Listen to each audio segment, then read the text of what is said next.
আসসালামু আলাইকুম প্রিয় দর্শক, আপনাদের সকলকে আমন্ত্রণ জানাচ্ছি।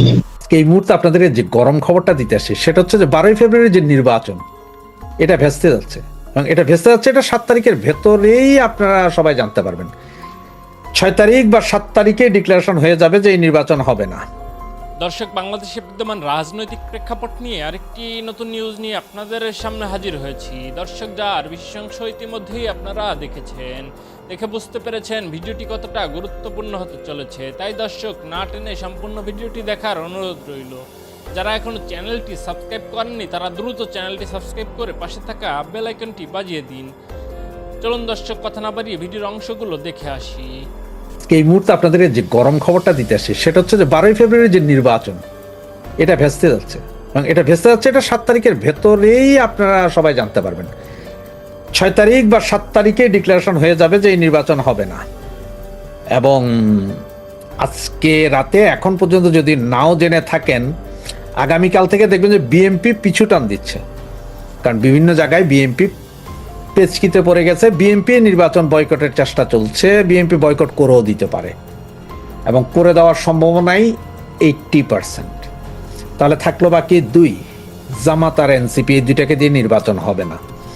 এখন আপনারা বলতেন যে হঠাৎ কেন বিএনপি এখান থেকে, তার কারণ হচ্ছে যে আপনি দেখেন যে এই যে নির্বাচন নিয়ে মানে হা না ভোট নিয়ে সরকার যে প্রচার প্রচারণা, এটা হয় না। এটা কোনো তত্ত্বাবধায়ক সরকার বা কোনো ইন্টারিম গভর্নমেন্ট বা কোনো নিরপেক্ষ সরকার সে তো বলতে পারে না আপনি কোথায় ভোট দিবেন আর কোথায় ভোট দিবেন না, সেটা বলবে বিভিন্ন দলগুলো। সেটা না করে এখানে সরকার 14,000 কোটি টাকা ব্যয় করছে শুধুমাত্র হা না ভোটে হাঁকে জিতানোর জন্য, যেটা নিয়েই প্রথমেই বেজে গেল যে পেস্কি, এবং বিএনপিকে হুমকি ধমকি দেওয়া হচ্ছে, বিভিন্নভাবে দেওয়া হচ্ছে, যার কারণে সম্ভবত গতকাল তারেক জিয়া কোনো এক জায়গায় হাঁ ভোটের পক্ষে বলেছেন। কিন্তু হয়ারাজ যেখানে বিএনপির লোকজন, এই যে আমি যেখানে থাকি এখানে যে পোস্টাল ব্যালট গেছে সব না ভোট ছিল, সবাই না ভোট। এরপরও তারেক কিন্তু এটা বলানো হয়েছে, এবং তারেক জিয়া সম্ভবত বুঝে ফেলছে যে উনি হাতে বলুক আর নাতে বলুক, উনি ধানের শীষে দাঁড়াক আর যেখানেই দাঁড়াক, বিএনপির কপালে মূলা ঝুলাই দিছে। মানে ওই যে গাধারে যেমন সামনে গাজর ঝুলাই দিয়ে দৌড়ানো হয়, ওই রকম ঝুলাই দিছে, ওনারা ক্ষমতায় যেতে পারবে না। এটা সম্ভবত বিএনপি বুঝে গেছে, যদি সুবুদ্ধির উদয় হয়। আর এছাড়াও ইন্টারন্যাশনালি কিছু খেলাও চলছে এখন, যেমন দেখেন যে ভারতের সাথে ইউরোপীয় ইউনিয়নের চুক্তি, ওইদিকে ল্যাটিন আমেরিকার চুক্তি, এইদিকে আপনার কানাডার চুক্তি, ওইদিকে আবার চায়নার সাথে কানাডার চুক্তি, এগুলো সব মিলে জিও পলিটিক্সে একটা বিশাল গ্যাপ তৈরি হয়েছে বা শূন্যতা আছে, যেটা আমেরিকাকে কোণঠাসা করেছে। এখন আমেরিকা নিজেরাও এখন আবার ভারতের সাথে চুক্তি করার জন্য চাইতেছেন, এবং এই চুক্তি হয়েও যাবে। তবে এই চুক্তি হওয়ার আগে ভারতের সেই ডোজ যে আমার আশপাশে, এটা আপনি এটা মনে করেন না যে ভারত বলছে যে বাংলাদেশে শেখ হাসিনাকে এনে বসাও, না না না না। ভারত বলছে যে আমার আশপাশের যে দেশগুলো আছে এগুলোতে অস্থিতিশীল পরিবেশ থাকলে আমার ক্ষতি, সুতরাং আমি চাই এখানে স্থিতিশীল পরিবেশ থাকুক, কোনো মৌলবাদীর উত্থান না হোক। আর এই মৌলবাদীর উত্থানটা এখন এই মুহূর্তে কোথায়? বাংলাদেশে। সুতরাং এইটাকে ঘাট চাইপা ধরতে হবে। আর সবচেয়ে বড় কথা যে বিশ্বের অনেক নামি দামি হিউম্যান রাইটস সংস্থা, বেশ কিছু আপনার সংসদীয় সদস্য, যে ব্রিটেন, কানাডা, বেশ কিছু, মানে এটা হাইফাই অনেক লোক, সবাই ইনক্লুসিভ নির্বাচন। এবং আপনারা যেটা জানেন যে শেখ হাসিনা নিজেও বলেছে আমরা আমাদের সময় নির্বাচন খারাপ হতে পারে, শেখ হাসিনা এই কথাটা কিন্তু বলছে যে খারাপ হতে পারে, কিন্তু তাই বলে আমরা তো কাউকে নিষিদ্ধ করে ইলেকশন করি, তারা আসে নাই, সেটা অন্য ব্যাপার। তারা আমাদের নিষিদ্ধ করে আমাদের এক্সাইট করে নির্বাচন করতেছে, এটাতে ইনক্লুসিভ হয় না। আমরা যেহেতু 40% লোক আমাদের পক্ষে। এদিকে জাতীয় পার্টিও দাঁড়িয়েছে, জাতীয় পার্টিও যে কোনো মুহূর্তে জাতীয় পার্টি টান দিবে, বয়কট করবে ইলেকশন। তাহলে বয়কট করবে ইলেকশন যদি জাতীয় পার্টি করে ফেলে, সাথে টুকটাক আরো কিছু লোকজন করে ফেলবে, থাকবে জামাত আর বিএনপি। সুতরাং বিএনপি জানে যে ওরাও এখানে করতে হবে।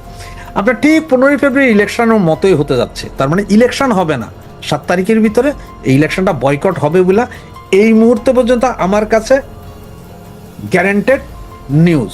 এবং এই নিউজটা আমরা আগামী 2-4 দিনের ভিতরে আরো ভালোভাবে বুঝতে পারবো।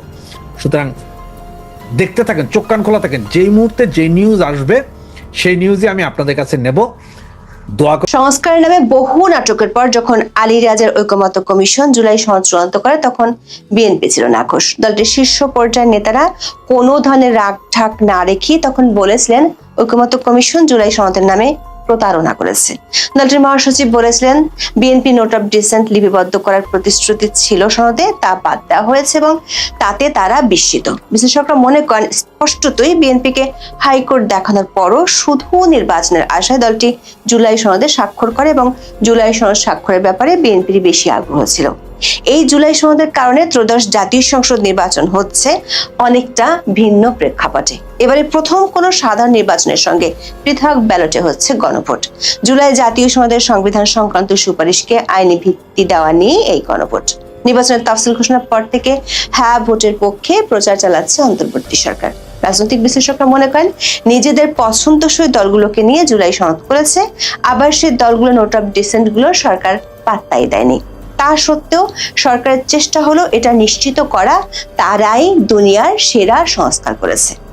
সরকারের সাথে তাদের দুই মিত্র জামাত ইসলামী ও জাতীয় নাগরিক পার্টি বা এনসিপি দলের প্রতীকে ভোট চাওয়ার পাশাপাশি গণভোটে হ্যাঁর পক্ষে প্রচার শুরু করে। তবে আনুষ্ঠানিক প্রচারে 30 জানুয়ারির আগ পর্যন্ত বিএনপি শীর্ষ নেতৃত্ব গণভোট নিয়ে বক্তব্য দেয়নি। উল্টো বিএনপির তৃণমূলের কিছু জায়গায় না ভোটের পক্ষে প্রচার দেখা গেছে। যদিও দলের কিছু কিছু নীতি নির্ধারক জানিয়েছিলেন দলটির অবস্থান হ্যাঁ ভোটের পক্ষে। এমনকি দলের শীর্ষ নেতারাও গণভোটের প্রচারণায় কেন যাচ্ছেন না তা পরিষ্কার করেছেন।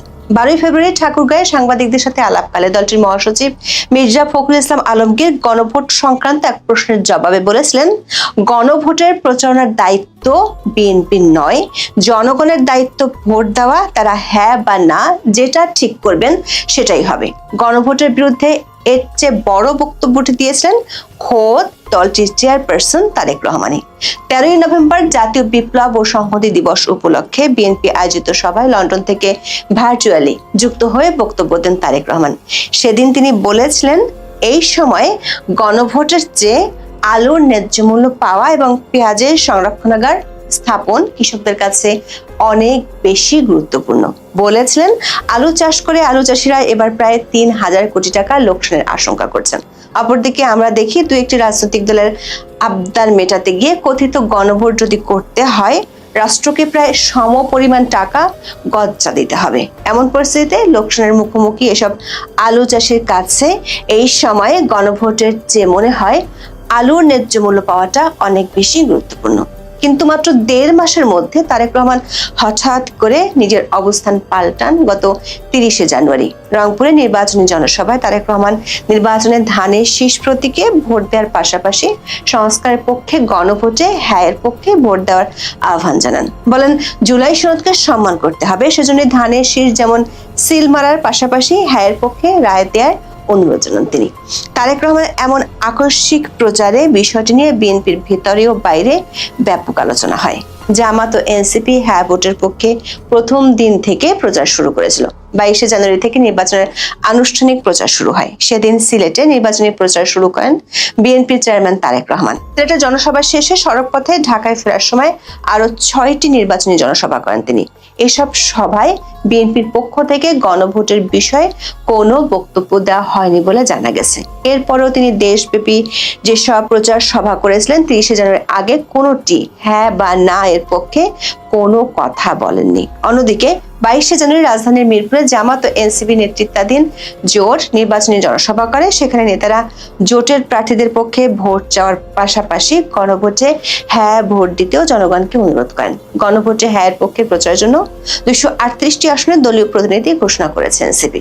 প্রশ্ন উঠেছে তারেক রহমান হঠাৎ করে নির্বাচনী জনসভায় হ্যাঁ এর পক্ষে ভোট চাইলেন কেন, যেখানে দলটির সিনিয়র নেতারা স্পষ্টতই গণভোট নিয়ে কৌশলী হওয়ার চেষ্টায় ছিলেন। রাজনৈতিক বিশ্লেষকরা মনে করেন তারেক রহমান যেদিন হ্যাঁ এর পক্ষে ভোট চেয়েছেন তার আগের মুহূর্তগুলো খুবই গুরুত্বপূর্ণ। এই গণভোটে হ্যাঁকে জয়যুক্ত করার জন্য ইতিমধ্যে সরকার নিজে এবং প্রজাতন্ত্রের কর্মকর্তা কর্মচারীদের দিয়ে ব্যাপক প্রচার প্রচারণা চালিয়েছে। এমনকি অন্তর্বর্তীকালীন সরকার এবং এর অংশীজনরা এই গণভোটের পক্ষে হ্যাঁ ভোট দেওয়ার জন্য রাষ্ট্রীয় পর্যায়ে ব্যাপক প্রচারণা চালাতে আইনের ভুল ব্যাখ্যা দিতেও পিছু পা হননি। তা নিয়ে রাজনৈতিক মহল এবং নাগরিক সমাজে তীব্র প্রতিক্রিয়া দেখা দিয়েছিল। বিপত্তি বাধে নির্বাচন কমিশনের একটি চিঠিতে। 29শে জানুয়ারি তারা সরকারকে দেওয়া চিঠিতে দিয়েছে মহাহংকার। ওই চিঠিতে নির্বাচন কমিশন বলছে হ্যাঁ বা না এর পক্ষে সরকারি কর্মকর্তা ও কর্মচারীদের প্রচার চালানোর কোনো সুযোগ নেই। যদি চালায় সেটি হবে দণ্ডনীয় অপরাধ। নির্বাচন কমিশনের চিঠি সরকার অবস্থানকে নড়বড়ে করে দেয়। সরকারের কর্তা ব্যক্তিদের মধ্যে ভয় ঢুকেছে। রোববার আদালত খুললে সরকার এমন বেআইনি কাজ নিয়ে রিট দায়ের হতে পারে।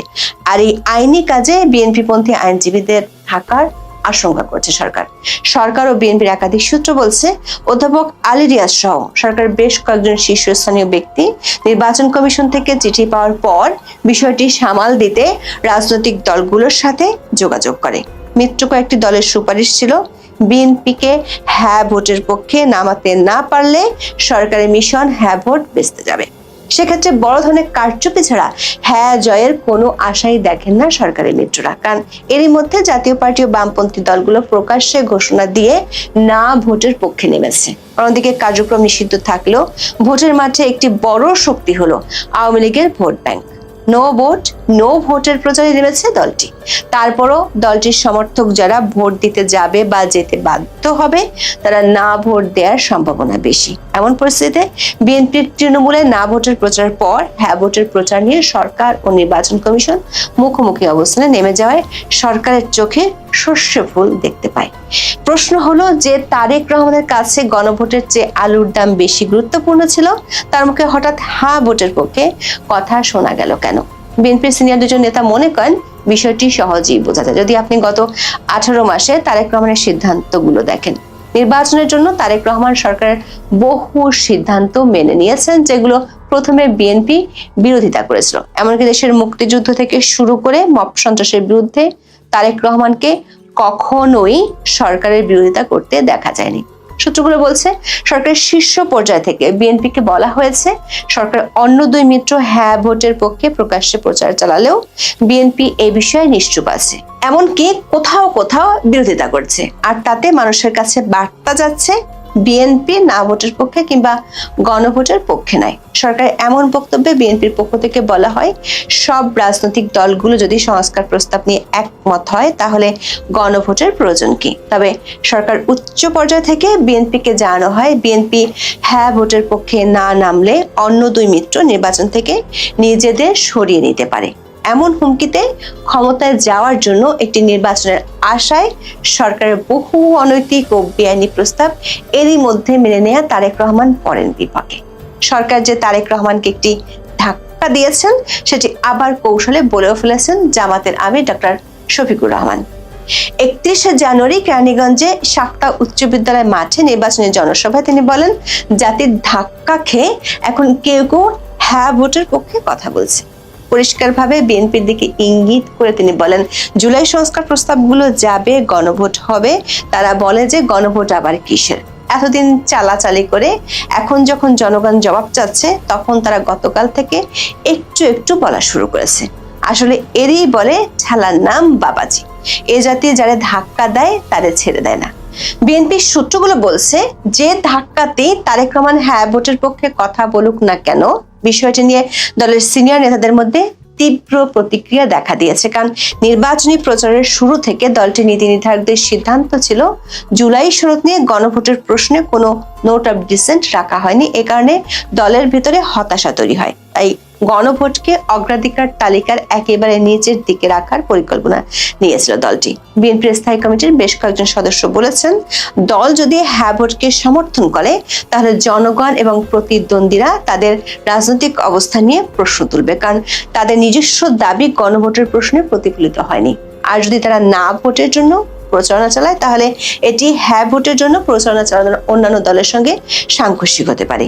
এই পরিস্থিতিতে দলটি প্রাথমিকভাবে ঠিক করেছিল গণভোটে কোন দিকে ভোট দিতে হবে এ নিয়ে সমর্থকদের কোনো নির্দেশনাই দেবে না। দলটির সূত্রগুলো বলছে দলের শীর্ষ পর্যায়ের কয়েকজন নেতার আসন সহ কমপক্ষে 100টি আসন আছে যেখানে বিএনপি প্রার্থীদের জিততে হলে আওয়ামী লীগের ভোট দরকার। আওয়ামী লীগ গণভোটের বিরুদ্ধে হওয়ায় এসব আসনের প্রার্থীরা এখন তারেক রহমানের বক্তব্যের পর ব্যাপক চ্যালেঞ্জের মুখে পড়ে যাবেন। দলের স্থায়ী কমিটির একজন সদস্য বলেছেন তারেক রহমানের বিরুদ্ধে অবস্থান নিয়ে দলে কেউ কথা বলবেন এটা অসম্ভব। কিন্তু তারেক রহমান সরকার ও সরকারের দুই মিত্রের চাপে সরাসরি হ্যায়ের পক্ষে অবস্থান নেয় বহু আসনে পরিস্থিতি পাল্টে যেতে পারে। তেমন হলে বিএনপির অবস্থা 1991 সালে আওয়ামী লীগের মতো যে হতে পারে তার শঙ্কা আরো বাড়ছে। হ্যালো জান্নাতীদের দেশ, তোমরা তো জান্নাতের টিকিট বেচতেছো, তারপর তোমরা কবরে যে কোশ্চেন হবে সেই কোশ্চেনও ফাঁস করতেছো। তো এখন আমার কথা হচ্ছে, যে দলের বর্তমান আমির বলে যে এই দলের প্রধান কখনো মহিলা হইতে পারবে না, কারণ মহিলাদের শারীরিক যোগ্যতা নাই। আমি বুঝলাম না, একটা দলের প্রধান হইতে হইলে কি কি শারীরিক যোগ্যতা লাগে? তো এই যে এরাই 2001 থেকে 6 সালে যখন বেগম জিয়ার আন্ডারে বিএনপি সরকারের আমলে ছিল, মন্ত্রিত্ব পাইছিল, তারা এটা গর্ব করে স্বীকারও করে যে ওরা বিএনপি দুর্নীতি করছে। তো কি হয়েছে, আমরা তো 2-3টা মন্ত্রণালয় ছেড়ে যায় নাই যেন কম দুর্নীতি হয়। তো তারা স্বীকার করলো যে তারা নারী নেতৃত্ব মেনে নিতে পারে। সেইটা যদি হয় সাদা চামড়া, সেটা যদি হয় বেজির মতো পিঙ্ক শিফন, তাইলে মেনে নিতে পারে। বাট তাদের দলের কেউ নারী প্রধান হইতে পারবে না, না জামায়াতের আমির কখনো মহিলারা হইতে পারবে না, এবং তাদের এমপিও মহিলা নাই। খেয়াল করছেন?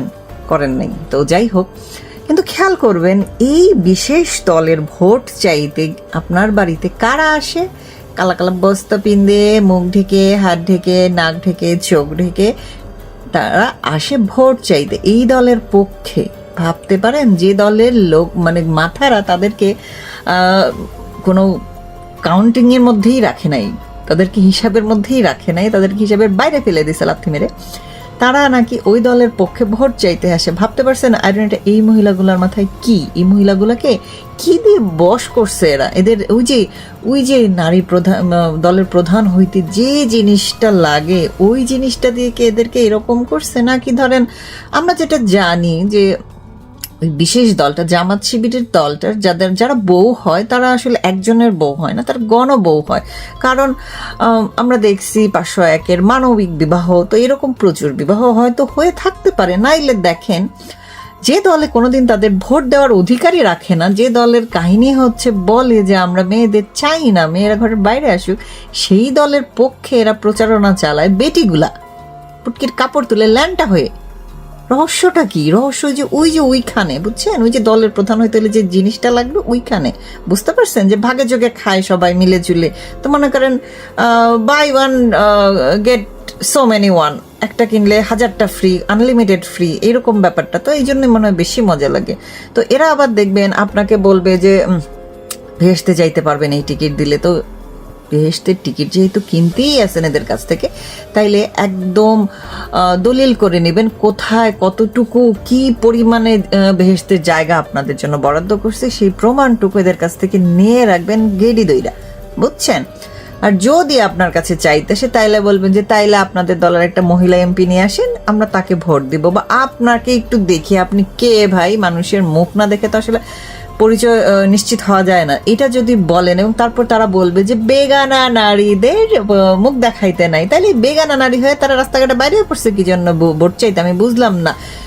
এই জামাতে ইসলামী সবসময় বলছে তারা ইসলামের সেবা করবে, তো সেইখানে তারা ক্ষমতার জন্য কুত্তা পাগলা হয়ে গেছে কি জন্য? তারা নাকি ক্ষমতায় যাওয়ার জন্য রাজনীতি করে না, তারা মানুষের অধিকারের জন্য রাজনীতি করে। তাইলে অনেককেই তো দেখছেন, এবার একটু গু খাইয়া দেখেন প্রচারণাটা কেন তারা চালাইতেছে, রহস্যটা কি কি ঘটনা। এবং তারা এটাও প্রমাণ করার চেষ্টা করতেছে, না চেষ্টা না প্রমাণ করতেছে যে আমেরিকাও তাদের সাথে আছে, তাদের ভেস্টু। বুঝতে পারছেন? তারা কিন্তু আবার দেখেন আমেরিকায় যে বড় বড় দলের মাথা মহিলা ইলেকশন করে, যেমন কি বলবো, হিলারি ক্লিন্টন আছে, তারপর হচ্ছে কমলা হ্যারিস আছে, ওদেরকে কিন্তু তাদের সমস্যা নাই। তাদের সমস্যা একমাত্র বাংলাদেশে কোনো মহিলা এমপি ইলেকশন করতে পারবে না এই বিশেষ জামাইতা দলটা থেকে, এবং তাদের দলের প্রধানও হইতে পারবে না। তারপরও কি আপনাদের মাথায় কিছু ঢুকতেছে না? হ্যাঁ, না ঢুকলে আর কি করবেন? গু খান, গু তো খাইছেনি, 1.5 বছর ধরে গুই খাইতেছেন, আপনাদের গুড় ঠাইসা খাওয়ানো হইতেছে গলায় বইরা, তারপরে বুঝতে পারতেছেন না। কবে বুঝবেন অ্যাকচুয়ালি? 12 তারিখের পরে। তো 12 তারিখের পরে বুঝলে তো আসলে লাভ নেই, কারণ এই যে একবার হাইকোর্ট মানে মারা যায়, যার গোয়া একবার হাইকোর্ট করলে তো ফেরত আসে না, কোনোভাবেই আসবে না। তখন কান্দাকুটি কইরেন না, তখন কিন্তু ভুলেও কান্দাকুটি কইরেন না যে গোয়া তো চলে গেছে, এখন ফিরে আসে না কেন। এইরকম ভণ্ড এবং মোনাফেক চোদার দল থেকে বাংলাদেশকে বাঁচানোর জন্যই আমরা এতদিন কথাবার্তা বলছি, তোমাদের অ্যাক্টিভিজম করছি আগেও, এখনো করছি, কিন্তু তোমাদের সেটা ভালো লাগে না। তোমরা খাবা ফোন মারা, যাও তোমরা ফোন মারাই খাও, তোমাদের সেইটাই তোমাদের মানে কপালের লিখন, তোমরা তো সেটা খণ্ডাইতে পারবে না। আল্লাহ বলছে না যে আমি তোমাদের ভাগ্য তোমাদের গলায় হারের মতো পড়াইয়া দিয়েছি। তারপর মানুষ চেষ্টা করে যে যদি কিছু বদল হয়, কিন্তু না, রতন চিনা শিওরে চিনা কচু, তোমরা সেই শিওর এবং তোমরা সেই কচুই খাইতে যাচ্ছে। সরি, শব্দটা অন্য কিছু হবে না, আমি কচু বলে ফেলছি না, কচুর অপমান। কচুতে অনেক আয়রন আছে, যেটা খাইলে বুদ্ধি খোলে, মাথার চুল ভালো হয়, বুঝতে পারছেন? আপনারা তো সেই কচু খাওয়ার যোগ্যতা রাখেন নাই, হারায় ফেলছেন। হারান নাই তাইলে তো হ্যাবট নিয়ে এত ফাল পারতেছেন কি জন্য বলতে পারতেছেন না? আশা করি না টেনে সম্পূর্ণ ভিডিওটি দেখেছেন, দেখে বুঝতে পেরেছেন। আপনাদের গুরুত্বপূর্ণ মন্তব্য কমেন্ট সেকশনে দিয়ে যাবেন, পাশাপাশি আমাদের চ্যানেলটি সাবস্ক্রাইব করে পাশে থাকা বেল আইকনটি বাজিয়ে দিন। এতক্ষণ হট নিউজ 24 এর পর্দায় চোখ রাখার জন্য আপনাকে ধন্যবাদ।